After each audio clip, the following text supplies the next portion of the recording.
एक तो आर्मी, ये जो अग्निपथ स्कीम जिसने जो रेजिमेंट सिस्टम खत्म किया, ह्यूमिलिएशन ऑफ द आर्मी इन कश्मीर, आपने माफिया मंगवाई आर्मी जनरल से जो कभी नहीं हुआ।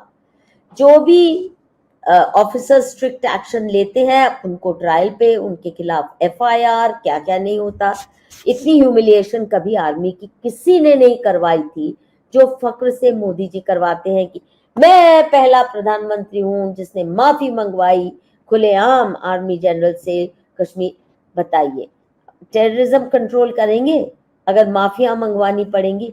और कितने वीडियोस आए हैं कि पत्थर मार रहे हैं लोग, उनपे बुरी तरह व्यवहार कर रहे हैं, और आर्मी के लोग सह के चुपचाप आंख नीची करके सिर झुका के जा रहे हैं। ये किसी देश में नहीं हो सकता कि देश विरोधी ताकतें आर्मी पे इस तरह थूके मुंह पे, और फिर भी उनको हक नहीं है कि रिटेलिएटरी या सेल्फ डिफेंस का एक्शन। ये पहला व्यक्ति है जिसने सेल्फ डिफेंस भी हिंदुओं से छीनी है, आर्मी से छीनी है। आत्मरक्षा में भी आर्मी अगर गोली चला दे तो उसके ऊपर इंक्वायरी शुरू हो जाती है। I am sorry. और ये जो डेमोग्राफिक इन्वेजन, देवभूमि को भी नहीं आपने बख्शा। हिमालयन सारी बेल्ट, उत्तराखंड, हिमाचल प्रदेश, हमारे तीर्थ स्थानों के आसपास आपने बसा दिए हैं ये जिहादी ताकतें। ये कैसे माफ करेंगे? अयोध्या में आपने क्या जरूरत थी? आपके वर्डिक्ट आपके फेवर में गया, 5 एकड़ 10 एकड़ जमीन देके अब वो जमीन खरीदे जा रहे हैं और अयोध्या को एनसर्कल कर रहे हैं, और खुला ऐलान है कि दुनिया की सबसे बड़ी हम मस्जिद यहाँ बनाएंगे, इस्लामिक सेंटर बनाएंगे।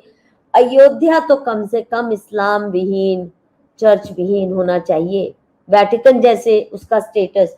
That is what you needed to do to protect Ayodhya from further assaults. पर नहीं, सारी तरह आप उसको घिरवा देंगे एक मंदिर, फिर मोदी जी कहेंगे इनको गिफ्ट ही दे देते हैं क्योंकि अब ये भाईचारे की बात है, हमारा हुआ या उनका हुआ डीएनए तो एक ही है। और इस्लामाइजेशन ऐसे माहौल में जब उनका बच्चा बच्चा खुल के शाहीन बाग में भी कहता था ठीक है बना लो राम मंदिर, तोड़ेंगे तो हम ही, और फिर बनाएंगे वहां पे एक मस्जिद।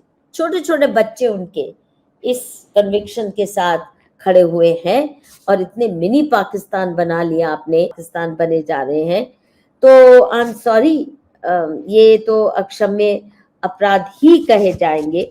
और सर तन से जुदा हो रहा है हमारे 1947 में कश्मीर के बाद एक शब्द नहीं इनसे निकलता, humiliation of Shankaracharyas and taming of dharmagurus. ये जो किया है, एक पहले भी हुआ था शंकराचार्य को असॉल्ट करके जेल में भेजा गया झूठे चार्जेस पे, पर अब तो जिस पैमाने पे सभी को, और इनके ट्रोल्स संदीप जी क्या भाषा प्रयोग करते हैं, अरे होता कौन है तू शंकराचार्य, किस क्षेत्र है तू, समझता क्या है अपने आप को? इस भाषा का प्रयोग मोदी जी के ट्रोल्स, ऑफिशियल ट्रोल्स कर रहे हैं।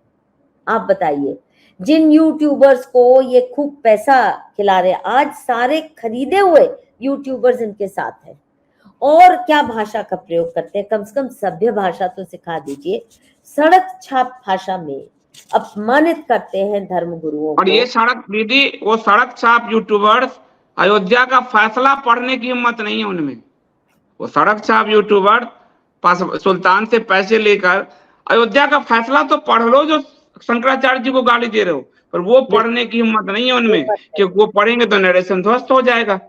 बिल्कुल, तो जो उनका शंकराचार्य जी को रोल गाली रहा देते है थे। अयोध्या राम मंदिर को लाने में, सारा एविडेंस तो उसी शंकराचार्य ने दिया जिसको आप सड़क छाप गालियां दे रहे हैं।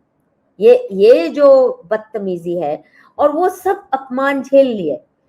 नरसिम्हा राव ने कमेटी बनवाई थी चारों शंकराचार्य से कि अगर राम मंदिर बनता है तो आप सब मिलके, कितना बढ़िया रहता अगर वो जो स्कीम थी नरसिम्हा राव ने उस वक्त इनसे बॉडी बनवाई भी, एक रजिस्टर्ड बॉडी बनी भी, उनको सौंपने की बजाय चारों शंकराचार्यों को, ताकि हिंदू समाज हमेशा इस बात पे अपमानित होता रहे। आप चला ही नहीं सकते, सरकारी चला सकती है। शंकराचार्य जी द्वारा जो मंदिर की ऊंचाई है वो 1008 फीट थी, जो पूरे अयोध्या दूर से दिखती। इन्होंने जो मंदिर की ऊंचाई है 165 फीट है। बौना बना दिया, दूर से दिखता ही नहीं है मंदिर। जब तक कैंपस में नहीं जाओ आपको मंदिर दिखता ही नहीं है।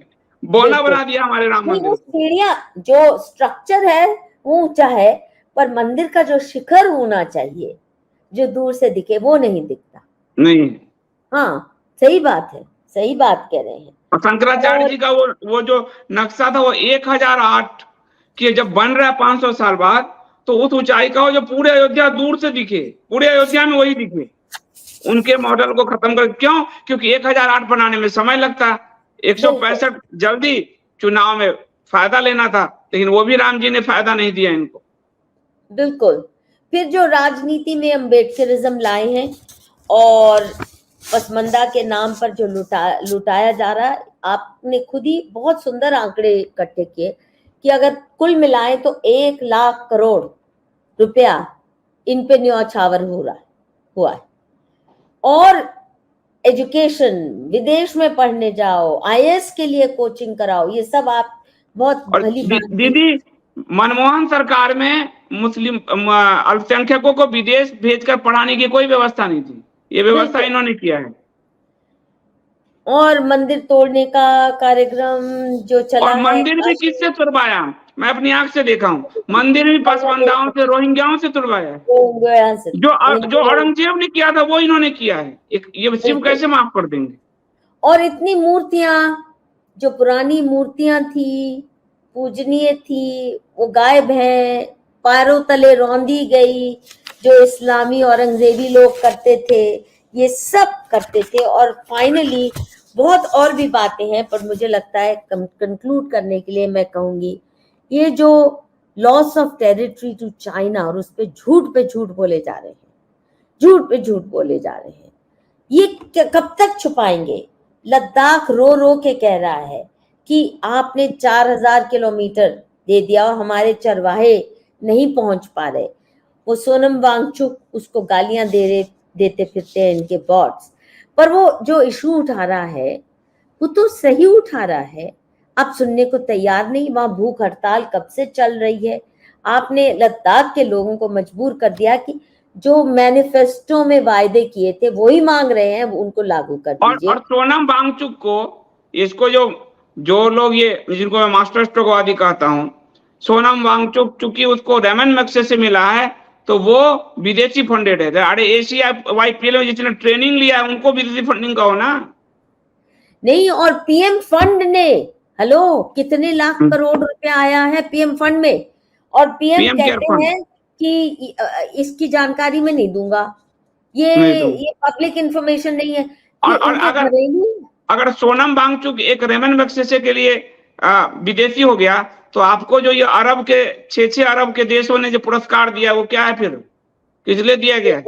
बहरीन, सऊदी अरब, यूएई, ये वो आपको किस लिए दिया गया? क्या किया आपने क्या किया मिडिल ईस्ट के लिए जो आपको इतना पुरस्कार दिया जा रहा है? ये सवाल पूछिएगा, फिर तो वो पागल हो जाएंगे सब सरकारी हो जाएंगे। और देखिए, पहली बार है हमारे सारे पड़ोसी, हम विश्व गुरु बने तो सारे पड़ोसी, छोटा मालदीव्स भी आंखें दिखा के कहता निकल जाओ, ये जो तुम्हारी छोटी सी सेना की पलटन है भगाओ इसको, और हमें बेआबरू होके निकलना पड़ा। भूटान जो हिंदुस्तान के साथ बहुत कल्चरली स्पिरिचुअली अलाइंड था, अब उनको दिख रहा है कि जब आप खुद को डिफेंड नहीं कर पा रहे हमें क्या करोगे, चाइना के पक्ष में जा रहे हैं। पाकिस्तान तो है ही दुश्मन देश, बांग्लादेश भी। आप बताइए, हमारे हिंदू भाइयों को बांग्लादेश में, आप कहते हो हमारे वेल विशिंग देश है, हमारे अच्छे रिश्ते हैं, पर मोदी जी ने आज तक एक बार एक शब्द कहा जब वहां हिंदू बेटियों को उठा लिया जा रहा है, मंदिर आए दिन तोड़े जाते हैं, हिंदुओं के घर जलाए जाते हैं, वहां से भागना पड़ रहा है हिंदुओं को, मोदी जी चुप रहते, एक फोन तो करते। दीदी बोला था, इनके विदेश सचिव ने, विदेश मंत्रालय के प्रवक्ता ने कहा था कि इन छोटी बातों के लिए रिश्ते नहीं बिगाड़े जाते। बताइए, इनके लिए बड़ी बात क्या है? बड़ी बात सिर्फ चुनाव है और कुछ नहीं। और चुनाव फिर हाँ नहीं, बांग्लादेश में चुनाव जाके के साथ लड़ लीजिए। चुनाव के साथ है ना, सवाना आदमी का मौज बड़ी बात है। सही बात है, सही बात है। सवाना आदमी का मौज बड़ी बात है, अखलाक की मौत बड़ी बात है। लेकिन ये जो कन्हैया कुमार, ये उमेश कोले, ये सब जो मारे गए, उनकी मौत कोई मायने नहीं रखती। कोई मायने नहीं रखती। और पद्मा अवार्ड्स किनको आप देते हैं? मुलायम सिंह को, जिसने राम भक्तों पे गोलियां चलाई। प्रणब मुखर्जी को भारत रत्न क्या किया उसने? एक नेक काम। शरद पवार, एक नेक काम बताओ जिंदगी का। संजय गांधी की चमचागिरी के माध्यम से वो अपना पॉलिटिकल करियर लॉन्च किए, वो संजय ब्रिगेड का था। फिर वो चलिए तोड़ जोड़ की अच्छी राजनीति जानता था। शरद पवार तो दाऊद इब्राहिम के गॉडफादर माने जाते हैं, उनको आप अपना गुरु कहते हैं। तो आपके वो गुरु हैं, तो आप हिंदू हृदय सम्राट का भी टाइटल चाहते हैं और शरद पवार के पांव छू के उसको अपना पॉलिटिकल गुरु भी मानना चाहते हैं, जो by all accounts Dawood Ibrahim जैसों के गॉडफादर रहे। कर क्या रहे हैं आप? कर क्या रहे हैं आप? हमें तो समझ नहीं आता। और इतनी भ्रष्टाचार की एक पराकाष्ठा अनोखी किस्म की है कि पहली बार प्रधानमंत्री कहता है कि पीएम फंड नहीं बताऊंगा, एफसीआरए से जो हमारी पार्टीज को पैसा मिल रहा है नहीं बताऊंगा, ये सीक्रेट कर दिया, कानून बदल दिया, रेट्रोस्पेक्टिव इफेक्ट से बदल दिया, कोई अकाउंटेबिलिटी नहीं है। और एक ही अब आपका मोदी जी का जो पार्टियों को तोड़ो और हर पार्टी का गंद कचरा ले आओ और जैसे तैसे चुनाव जीत लो। Thank you Modi ji. ऐसे में तो मुश्किल होगा कि हम आपकी तरफ उम्मीद से देखें फिर दोबारा। ठीक बात कर रही हैं। और सबसे बड़ी बात है कि दीदी, इसी विदेशी फंड के खिलाफ हम लोग लड़ते रहे। जब लड़ते रहे हैं तब हम देशभक्त थे, और आज ये विदेशी फंड ला रहे हैं तो ये देशभक्त कहला रहे हैं। अब बड़ा आश्चर्य की बात है। अपने लिए ला रहे हैं ज्यादा। सारा नियम बदल दिए। मैं पहली बार सरकार को देख रहा हूं कि कोई सरकार भ्रष्टाचार करने के लिए, विदेशी फंड लाने के लिए कानून बदल रहा है, कानून बना रहा है। विदेशी फंड, ये स्पष्ट करना चाहिए, इन्वेस्टमेंट के लिए नहीं आ रहा खुलेआम। हाँ। वो आ रहा है पॉलिटिकल, आपकी पार्टी चलाने के लिए, आपको चुनाव में मदद करने के लिए, आपको कैसे वोटर्स को लुभावना है, उसके लिए क्या क्या दुष्कर्म करने पड़ते हैं, ये तो वही है। या खरीदने के लिए, एमपीज को खरीदने के लिए, या ऑपोजिशन लीडर्स को खरीदने के लिए, यही है ना पॉलिटिकल फंड। तो इसलिए तो सीक्रेट होगा। वही बात है। पीएम केयर फंड में ये भी कहा कि ये संविधान के दायरे में नहीं आता है। कोर्ट में ये भी कहा गया है ये संविधान के दायरे में नहीं आता। यानी भारत का प्रधानमंत्री संविधान से ऊपर चला गया। ये संविधान के ना, वो भी यही कहते हैं, हम इस संविधान से ऊपर है। और उसमें हाईकोर्ट में जो कहा है, पीएमओ ने कहा है, भारत सरकार ने नहीं, पीएमओ ने कहा है कि चाहे कुछ भी हो जाए, कितनी बड़ी आपदा हो जाए, हम ये जानकारी नहीं देंगे। ये शब्द हैं। I know. तो क्या छुपाया जा रहा है आखिर? अरब अरब रुपए आए हैं, अरब अरब। यही फर्क है महात्मा एमके गांधी और महात्मा गांधी मार्क टू में। उसका पूरा जीवन एक खुली किताब थी।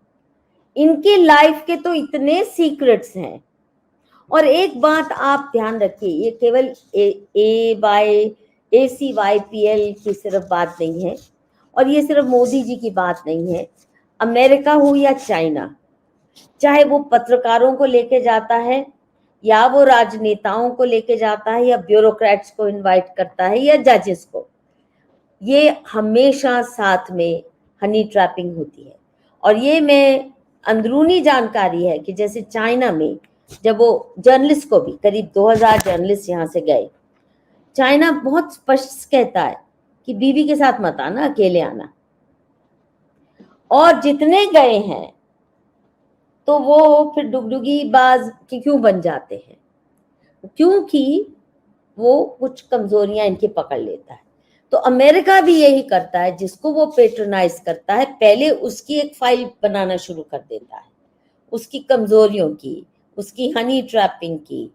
और आपका फर्ज था देश को ऐसी ताकतों से बचाएं, ये नहीं कि और भी खुले रास्ते कर दे। तो अब इस वक्त अब लोग कहते हैं, क्यों कह रहे हो चुनाव में मोदी नहीं तो और कोई। मैं तो कह रही हूँ इस चुनावी राजनीति से उठकर अगर हिंदू नहीं सोचेंगे इससे ऊपर उठकर, तो देश का उद्धार हिंदू बच ही नहीं सकता। We are facing extinction. ठीक बात है। मल्टीफैसेटेड, सिविलाइजेशनल, कल्चरल, धार्मिक, फिजिकल। बेटियां हमारी उठाई जा रही हैं दिन दहाड़े, उनके बोटी बोटी की जा रही है। मैंने नहीं कभी सुना मोदी जी की हिम्मत हो एक बार भी दुख व्यक्त कर दे कि ऐसा कैसे हुआ, वूम जिहाद के खिलाफ कभी आवाज ही उठा दे। नहीं, इनका दिल भी नहीं पसीजता। सही बात है। और देश को कितने गहरे गर्त में ढकेल दिया है, जिससे देश को निकलने में फिर से 100 साल लग जाएंगे। और हिंदू को बचने में, हिंदू की जो दुर्दशा है वो आगे कुछ सालों में दिख जाएगा। जो लोग भी इनका मास्टर स्ट्रोक लगाते फिरते हैं, उनकी जो दुर्दशा होने वाली है वो दिखेगा।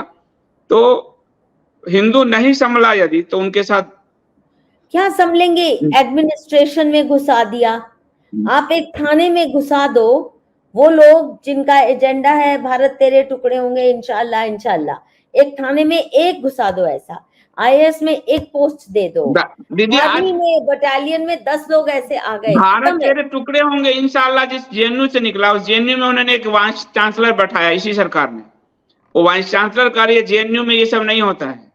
कोई भारत तेरे टुकड़े का कोई नारा नहीं लगा जेएनयू में, वो वाइस चांसलर का रही है जिनको इन्होंने बैठाया। कांग्रेस जब आई थी तो एक साथ कपिल सिब्बल ने सारा साफ कर दिया था, एक झटके में साफ कर दिया था। और ये उन्हीं लेफ्ट वालों को बैठा रहे हैं कि कुछ मेरी तारीफ में 2-4 लेख लिख देना। अम्बेडकर भी है वो तो। हाँ, वही